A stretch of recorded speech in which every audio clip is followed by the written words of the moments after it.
Alright, this is going to be a quick video showing how to remove the ugly stock Fender on the ZZR600 and make it so that there's not as much black plastic showing.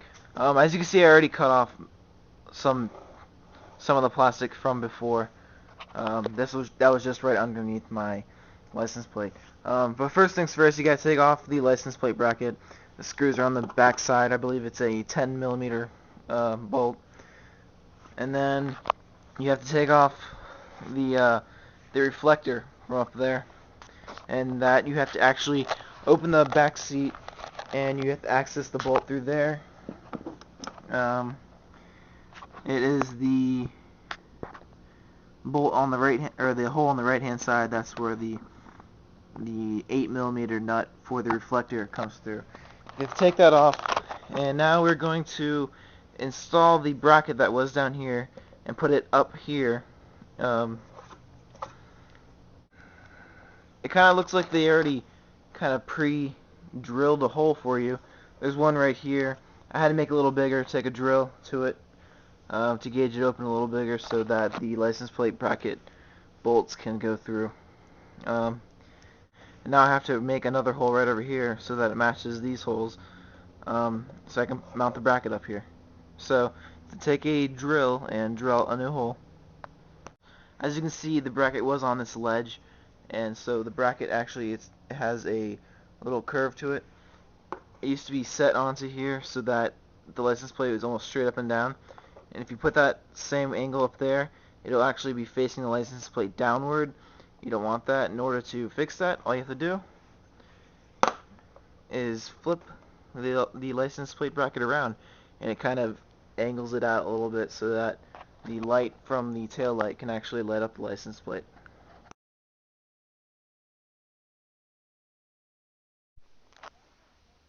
Alright, what I didn't realize is that there is a little plate, a little plastic plate right here that is actually in the way of the hole, or not in the way, it's right next to it. So the actual washer that's on the bolt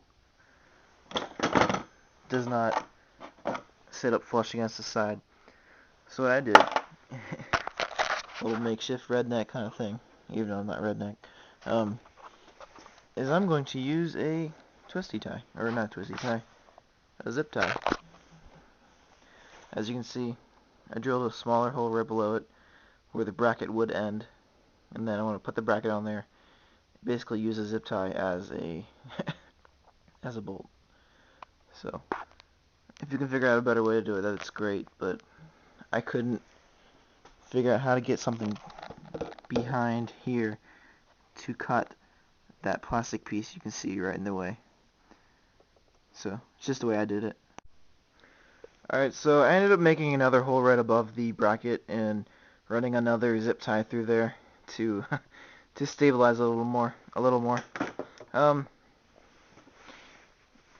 It's not bad. I finally got the bracket on, and as you can see, it's pretty sturdy. It's not moving once you tighten the other bolt down. And next thing I'm gonna do is put the license plate on and see where I want to cut on the plastics down below. See how much of the plastics I want to cut off. Alright, so what I just did is I put the license plate on to eyeball where the plastic ends, and I just took a permanent marker and I traced right below it. Now I'm going to take the turn signal and the reflector off, so I have an easier time cutting around all this plastic off. Okay, so I lied. I didn't take off the rear blinker.